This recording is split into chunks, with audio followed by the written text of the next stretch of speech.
배나영의 보이스 플러스. 보플리 여러분 안녕하셨어요? 오늘은 최태성 선생님이 지으신 역사의 쓸모라는 책을 들고 왔어요. 사실 역사라는 학문이 정말 현재를 살아가는 우리에게 쓸모 있는 학문인가, 이런 의문이 들 때가 많죠. 학교에서 배웠던 국사나 세계사가 굉장히 지루했던 기억도 있고, 사극이나 드라마도 원래 다 아는 뻔한 스토리 아니야, 이렇게 지나갔던 기억도 있어요. 그래서 사실 저는 역사라는 과목에 별로 흥미를 느끼지 못했던 그런 학생이었는데요. 최태성 선생님의 이 책을 읽고 나니까 역사를 이렇게 공부하면 정말 재밌겠구나, 그런 생각이 들었습니다. 그리고 역사라는 학문이 우리가 삶을 살아갈 때 제대로 된 길잡이가 되어줄 수 있겠구나, 이런 쓸모가 있구나 하는 생각도 들었어요. 혹시 저처럼 역사는 지루한 학문 같아, 역사책을 읽긴 좀 어려웠어 하시는 분들은 이 책을 한번 읽어보시면 좋겠어요. 역사가 어떻게 우리의 삶에 쓸모 있는 것이 되는지에 대해 설명하신 1장, 쓸데없어 보이는 것의 쓸모, 이 챕터를 살짝 발췌해서 읽어보도록 할게요. 구독과 좋아요, 알림 설정 감사드려요. 그럼 시작해볼게요. 역사의 쓸모, 최태성 지음, 다산초당. 1장, 쓸데없어 보이는 것의 쓸모. 숨겨진 보물을 찾아 떠나는 탐험. 요즘처럼 경쟁과 효율을 강조하는 시대에 쓸데없다는 말은 치명적인 단점일 수밖에 없습니다. 지식이든 물건이든 쓸모가 많아야 환영받거든요. 쓸모 있는 것을 남보다 얼마나 더 많이 가졌는가로 성공을 가늠하는 세상입니다. 돈 버는 데 도움이 안 되는 것들은 죄다 쓸데없는 것이 되어버려요. 그런데 관심을 가지면 쓸데없는 짓 하지 마 라고 핀잔을 듣기 일쑤지요. 역사의 실용성을 말할 때 삼국 유사를 빼놓을 수 없는 이유가 여기에 있습니다. 쓸데없다고 버려진 이야기들이 사실은 참 쓸데있음을 증명하는 경우가 많기 때문입니다. 삼국 유사는 지금까지도 명맥을 유지하며 지역 문화 개발은 물론 국가 외교에도 활용되고 있어요. 계속해서 발굴되고 쓰이고 있습니다. 김부식은 쓸데없는 요상한 이야기라고 빼버린 단군 신화를 이련 스님이 삼국유사에 실은 덕분에 일제강점기에 단군을 모시는 대종교가 창시되어 신자들이 독립운동에서 주도적인 역할을 할 수 있었습니다. 원나라 간섭기에 민족의 뿌리가 흔들리지 않길 바랐던 이련 스님의 간절한 마음이 담긴 이야기가 우리 민족의 정체성을 형성한 것은 물론 괴로운 시대를 버틸 수 있는 힘과 에너지를 준 것이죠. 김부식은 쓸모없다고 버렸지만 사실은 가치가 없던 것이 아니라 가치를 못 알아봤던 겁니다. 이 시대에 왜 역사를 배워야 할까? 그게 무슨 쓸모가 있을까? 다시 첫 질문으로 돌아와 답을 합니다. 역사는 아득한 시간 동안 쌓인 무수한 사건과 인물의 기록입니다. 그야말로 무궁무진한 콘텐츠라고 할 수 있지요. 그 안에는 수많은 사람의 삶과 그 과정에서 형성된 문화의 흥망성쇠가 담겨 있습니다. 여러분이 어느 새로운 대상을 접하든 어떤 일을 벌이든 역사에서 그 단초를 찾을 수 없는 것은 거의 없어요. 음식도 옷도 우리 삶을 구성하는 주변의 모든 것이 역사 속에서 함께 발전해온 것이니까요. 기록이 아닌 사람을 만나는 일. 고려시대 귀족들이 즐겨하던 고급 스포츠는 매사냥이었어요. 매를 날려보내면 이 매가 토끼나 꿩 같은 작은 짐승들을 탁 잡아채우거든요. 저마다 자기 매를 가지고 모여서 내기를 하는 거죠. 귀족들에게 인기 만점인 스포츠였는데 사냥용 매가 굉장히 비쌌어요. 야생에 있는 매를 그냥 날려보낼 순 없잖아요. 새끼일 때부터 훈련하며 길러야 합니다. 오랫동안 길을 들여야 하는 만큼 귀할 수밖에 없었죠. 그래서 매 주인은 자신의 매에 하얀 깃털을 매달아뒀습니다. 자기 이름을 써서 달아둔 거예요. 한마디로 이름표였던 거죠. 이걸 떼면 도둑질입니다. 이 이름표를 뭐라고 불렀을까요? 이게 제가 자주 내는 퀴즈입니다. 아는 분도 있을 거예요. 정답은 시치미입니다. 매가 비싸니까 어떤 사람들은 시치미를 떼어내고 마치 그 매가 자기 것인 양 했습니다. 시치미를 떼고도 모른 척 했어요. 여기에서 시치미 떼지 말라는 말이 유래된 겁니다. 요즘도 많이 쓰는 말이죠. 이렇게 들으면 역사가 참 재미있어요. 옛날에도 사람 사는 모습은 비슷했구나 싶기도 하고요. 역사는 연도나 사건, 사람 이름을 외워야 하는 학문이 아닙니다. 그렇게 하면 참 고통스럽죠. 재미없는 것은 당연하고요. 저는 접근법을 바꿔 과거 그 시대 사람들을 만나보길 권합니다. 역사학자 E.H. 카의 유명한 말처럼 역사는 과거와 현재의 끊임없는 대화입니다. 그런데 우리는 역사를 공부하면서 미리 벽을 세워버려요. 역사 속 인물은 과거의 사람일 뿐이라고 생각하기 때문입니다. 과거의 인물들과 대화하는 것도 카페에 앉아 누군가와 조곤조곤 이야기하는 일과 크게 다르지 않습니다. 수다를 떨듯 역사에 말을 걸어보면 어떨까요? 제가 학교에서 교사로 일할 때 인터넷 강의도 하고 방송에도 출연하니 여러 학원에서 스카우트 제의가 들어왔습니다. 한 번은 한 학원에서 내민 계약서를 봤는데 정말 헉 소리가 나는 액수가 적혀 있었습니다. 일반 교사인 저는 상상조차 못할 금액이었죠.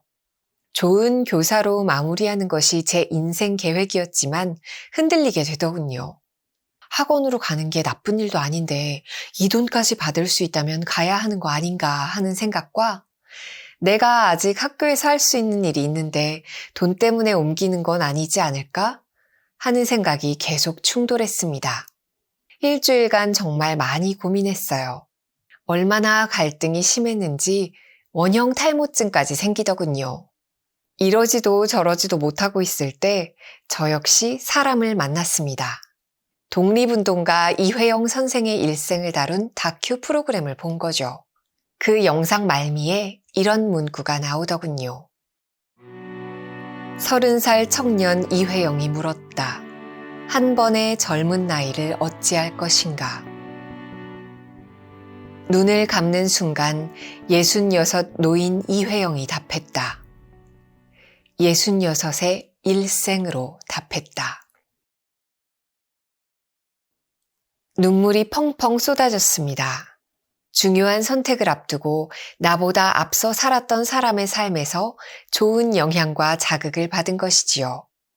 결국 저는 그 자리에서 계약서를 찢는 것으로 고민을 끝냈습니다.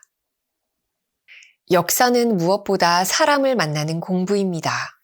가슴 뛰는 삶을 살았던 사람을 계속 만나다 보면 아무리 힘든 세상에서도 자신의 삶을 뚜벅뚜벅 걸어가는 법을 배우게 됩니다. 그게 바로 역사의 힘입니다. 사람을 만나는 일, 저는 여러분이 역사를 그렇게 대했으면 좋겠습니다. 품위 있는 삶을 만드는 선택의 힘. 어떤 인간이든 매번 선택의 기로에 놓입니다. 그 선택은 때때로 예측 불가능할 만큼 기상천외한 결과를 불러오고 한 번 선택한 것은 되돌릴 수 없습니다. 여기서 비극이 시작됩니다. 선택을 한 이상 물을 수 없습니다. 결과가 좋든 나쁘든 선택한 자의 몫이에요. 그래서 후회는 늘 우리를 따라다닙니다. 여러 갈래의 길 앞에서 무엇을 선택해야 후회가 적을지 고민에 고민을 거듭하지만 우리는 결국 아무것도 확신하지 못한 채 선택에 내몰립니다. 저는 품위 있는 선택에 역사적 사고가 큰 도움이 된다고 믿습니다. 많은 사람이 현재만을 생각해요. 그러다 보면 부정을 저질러서라도 더 높이 올라가고 다른 사람을 괴롭히면서까지 자신의 이득을 취하는 근시안적인 선택을 하기 쉽습니다. 하지만 모든 사건은 그 자체로 존재하지 않아요. 역사적 사고란 역사 속에서 나의 선택이 어떻게 해석될지 가늠해보고 다른 사람에게 미칠 영향력을 고려해 판단하는 것을 말합니다. 특히 지식인이나 오피니언 리더에게 역사적 사고가 필요합니다. 본인은 어떤 목적을 가지고 있지 않더라도 자신의 생각이나 말, 의견이 누군가의 나쁜 선택에 힘을 실어줄 수 있기 때문이죠. 신라 문무왕 때 구진천이라는 사람이 있었어요. 구진천은 무기를 만드는 기술자였는데 무기 중에서도 쇠뇌를 만드는 장인이었지요.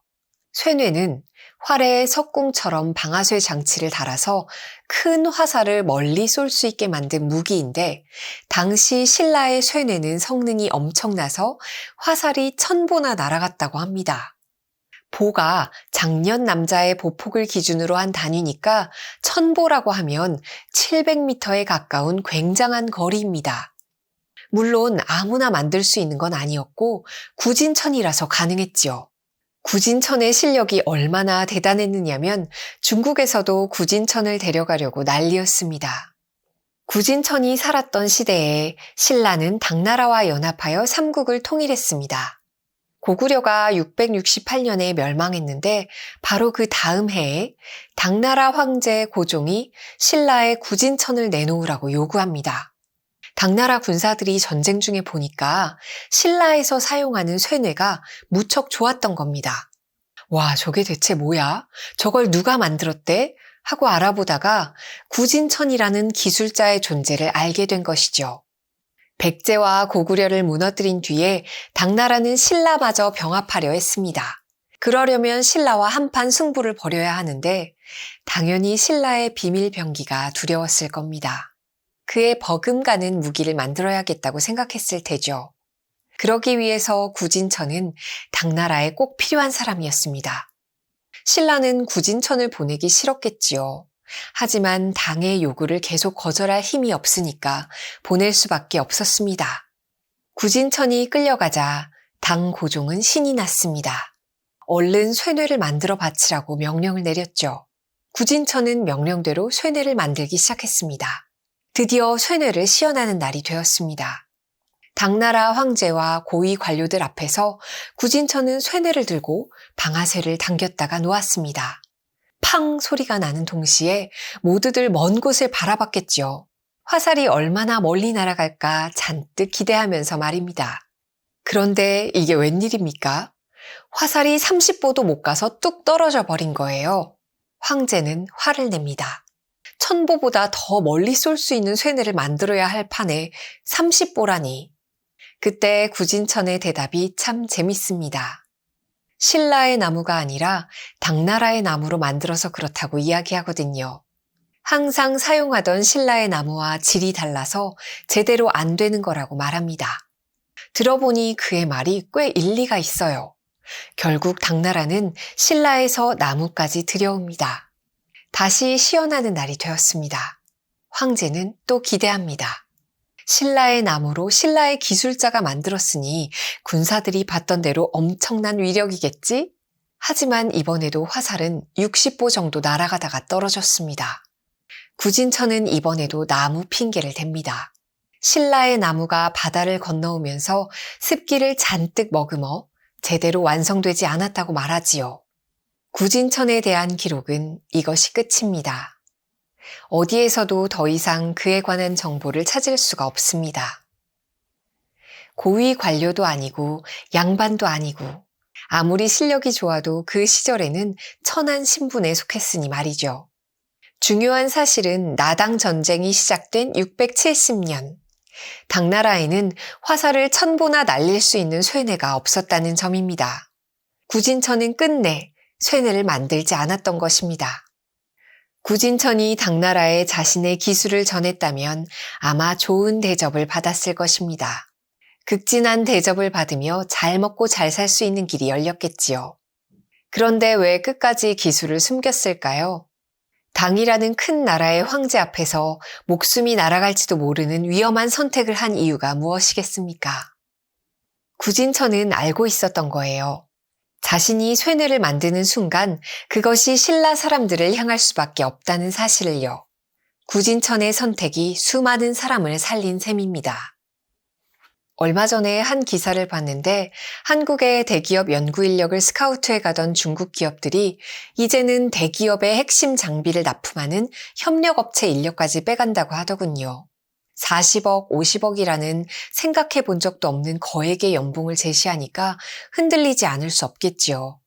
그 과정에서 인재만 유출되는 것이 아니라 기술과 설계 도면까지 흘러나가니 대기업도 아닌 영세 기업들은 발만 동동 구른다고 합니다. 이런 상황이 반드시 개인의 잘못은 아닙니다. 저는 그들의 선택을 비난할 수 없다고 생각해요. 법을 어기는 조건이라면 당연히 문제가 되겠지만 그게 아니라면 얼마든지 더 좋은 조건을 제시하는 쪽을 선택할 수 있죠. 그렇기 때문에 우선은 우리나라가 최고 기술자들에게 대우를 잘 해줘야 합니다. 다만 좋은 대우가 선행됐다면 한번 고민해보면 어떨까요? 나의 선택이 주변에 어떤 결과를 불러올지 좀 더 깊이 생각해 볼 필요가 있습니다. 크고 작은 곳에서 이 사회를 이끄는 사람일수록 역사의식을 갖추는 일이 중요한 까닭입니다. 그들의 선택은 더 많은 사건과 사람에게 영향을 미치기 때문입니다. 조지 워싱턴의 결정이 미국 정치사에 미친 영향, 구진천의 결정이 신라인들의 생사에 미친 영향을 떠올려 보자고요. 한 사람의 선택이 사회의 문화를 형성하고 그 사회에서 살아가는 한 사람 한 사람에게 다시 영향을 미칩니다. 부단히 노력하지 않으면 지금 닥친 상황과 욕망에 자꾸 눈이 멀어요. 그래서 과거의 무수한 사례를 까먹고 똑같은 잘못을 저지르기 십상입니다. 그 잘못 하나 때문에 그때까지 쌓아온 모든 공이 다 무너지기도 해요. 내가 내뱉는 말과 지금의 행동이 어떤 결과를 불러올지 살펴볼 수 있다면 선택은 한결 쉬워질 겁니다.